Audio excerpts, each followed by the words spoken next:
siendo renacidos por la palabra de Dios que vive y permanece para siempre. En esa promesa y en esa seguridad nos encontramos todos los días buscando ser reavivados por la palabra del Señor. Hoy nos detenemos en nuestra caminata por las páginas de la Biblia en el capítulo 10 de la primera carta a los Corintios escrita por el apóstol San Pablo. Pero antes pedimos la bendición de Dios. Padre nuestro que estás en los cielos, queremos meditar en tu palabra y queremos hacerlo en tu presencia. Por favor, asístenos con tu Espíritu. Te lo pido y te lo agradezco en el nombre de Jesús. Amén. El capítulo 10 de la primera carta a Corintios, el apóstol San Pablo nos introduce algunas advertencias basadas en la historia de Israel. Y lo hace de esta manera. No quiero que desconozcan, hermanos, que nuestros antepasados estuvieron todos bajo la nube y que todos atravesaron el mar. O sea, está recordando que fueron protegidos, ¿no?, por la nube en el desierto y por el milagro de las aguas que se abren y la liberación que se produce. Todos ellos fueron bautizados en la nube y en el mar para unirse a Moisés. O sea, la protección y la liberación que Dios les ofreció. Todos también comieron el mismo alimento espiritual. No solo el maná que recibían diariamente como alimento en el desierto, sino el sostén de la protección de Dios. Y todos tomaron la misma bebida espiritual, pues bebían de la roca espiritual que los acompañaba, y la roca era Cristo. No solo tomaron del agua que salió de la roca como un milagro que Dios hizo, sino que Jesús era la roca para ellos. Versículo 5. Sin embargo, la mayoría de ellos no agradaron a Dios, y sus cuerpos quedaron tendidos en el desierto. De nada sirvió para ellos los milagros de Dios para salvarlos, porque por su rebeldía e independencia terminaron muriendo en el desierto. Pero todo eso sucedió y debe servirnos de ejemplo a fin de que, y aquí vienen las enseñanzas, no nos apasionemos por lo malo como lo hicieron ellos. Versículo 7. No sean idólatras como lo fueron algunos de ellos. Según está escrito, se sentó el pueblo a comer y a beber y se entregó al desenfreno. Tercero, no cometamos inmoralidad sexual como algunos lo hicieron, por lo que en un solo día perecieron 23,000.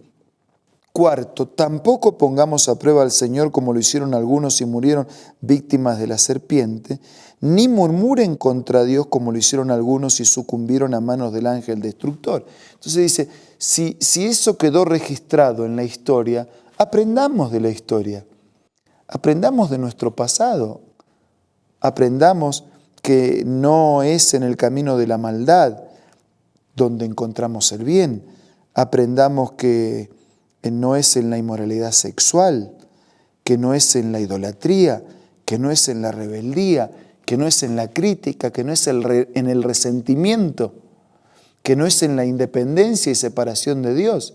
¿Cómo podemos ser felices? Versículo 11. Todo esto les sucedió para servir de ejemplo y quedó escrito para advertencia nuestra, pues a nosotros nos ha llegado el fin de los tiempos. Por lo tanto, si alguien piensa que está firme, tenga cuidado de no caer. Dice, vamos a aprender del pasado, lo que pasó, lo que hicieron bien, repetimos, lo que no hicieron bien, aprendamos. Y no piensen que nosotros las sabemos todas y nos arreglamos.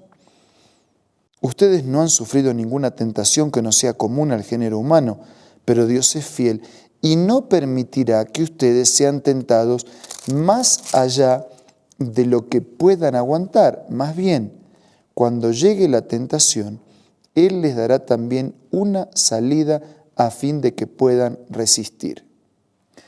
Dios es tan fiel que Él nunca va a permitir que seamos tentados más de lo que podamos resistir.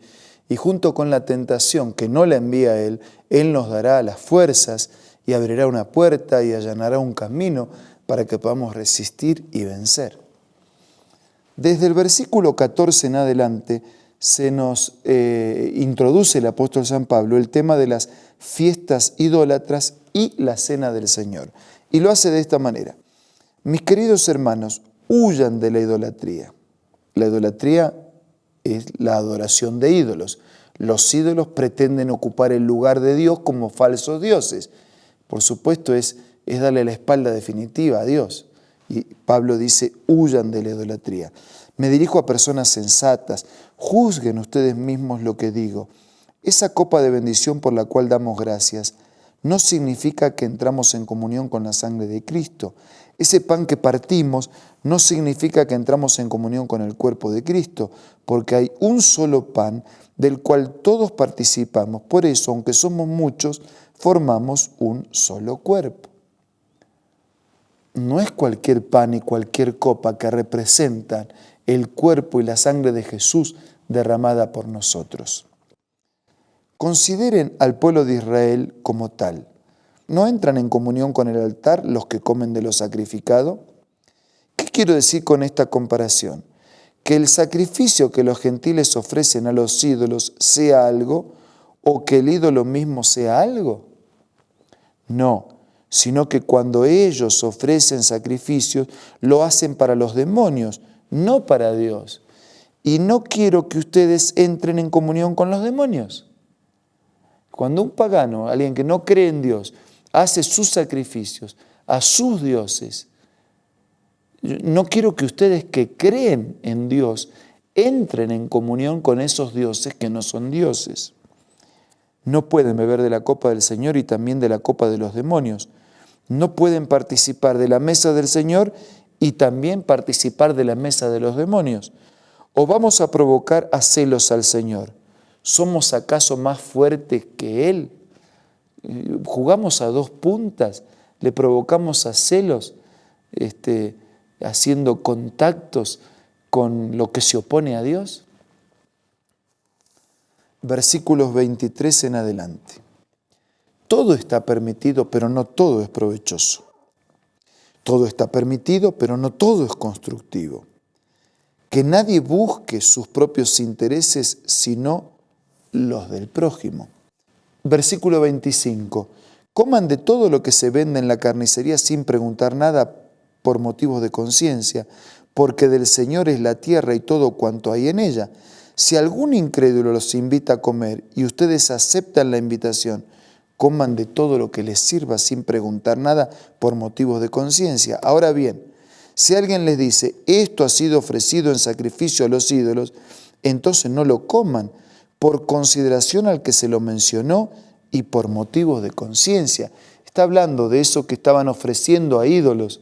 Una cosa es no saber que era ofrecido a ídolos, pero si alguien le dice que ha sido ofrecido a ídolos, no podían comerlo porque por consideración al que se los dijo y por motivos de conciencia. Me refiero a la conciencia del otro, no a la de ustedes. Siempre nosotros pensamos en nuestra conciencia, pero hay que pensar en la conciencia del otro. ¿Por qué se ha de juzgar mi libertad de acuerdo con la conciencia ajena? Si con gratitud participo de la comida, ¿me van a condenar por comer algo por lo cual doy gracias a Dios?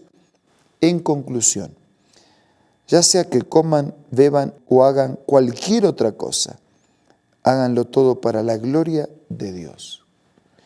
Quiere decir que no está abriendo la puerta a que comamos cualquier cosa, a que comamos aquello que glorifique a Dios, pero no solo en la comida, en la bebida, en cualquier cosa que hagamos.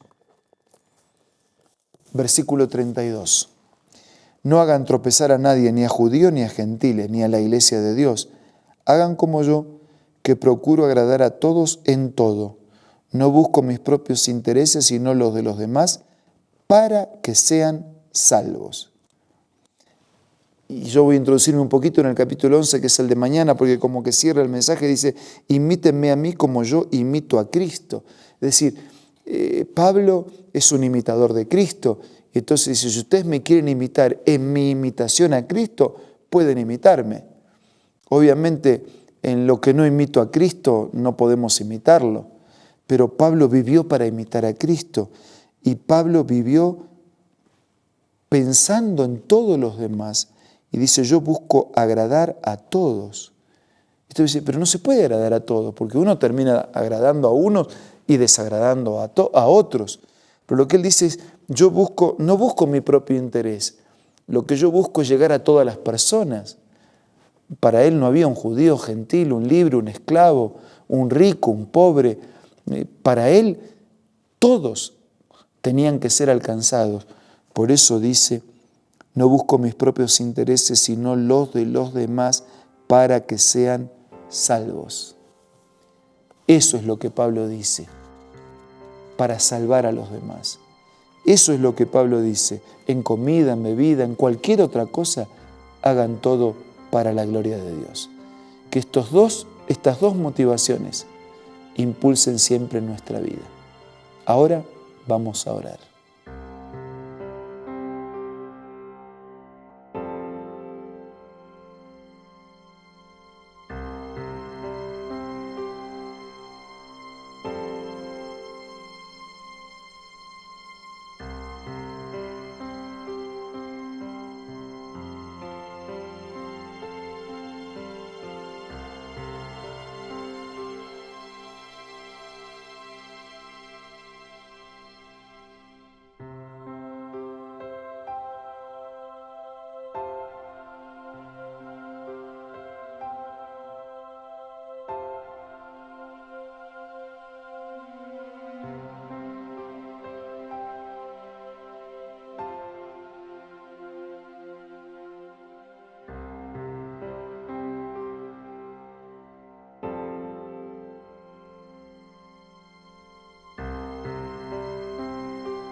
Padre nuestro que estás en los cielos, queremos vivir para ser salvos y para salvar a otros. Y queremos que todo lo que hagamos, en comida, en bebida, en cualquier acción, todo sea para glorificar tu nombre. Danos tu espíritu y tu poder para que así sea. Lo pido y lo agradezco en el nombre de Jesús. Amén.